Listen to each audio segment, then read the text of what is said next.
தல அஜித் ஒரு சுயநலவாதி, எந்த பிரச்சனைக்கும் குரல் கொடுக்க மாட்டாரு, ரசிகர்களை மதிக்க மாட்டாரு, ஏர்போர்ட்ல மட்டும்தான் அவரை பார்க்க முடியும்னு சில விமர்சனங்கள் இருக்கு.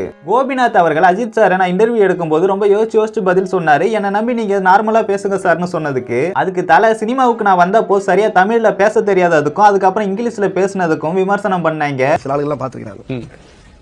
சொல்லுங்க சார். அதாவது சார் திடீர் இங்கிலீஷ் இப்படிலாம் இருக்கும். அப்ப கீழே நானே திட்டிருக்கேன், கொழுப்ப பாரு அப்படின்னு.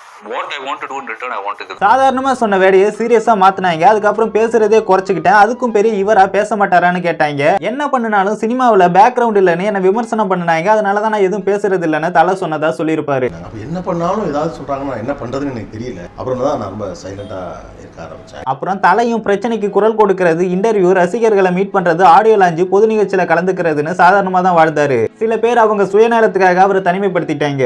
இதுக்கெல்லாம் ரீல்ல நல்லா நடிக்க தெரிஞ்ச தலைக்கு ரியல் லைஃப்ல நல்லவரா நடிக்க தெரியாம நல்லவராவே வாழ்ந்தது தான் காரணம்.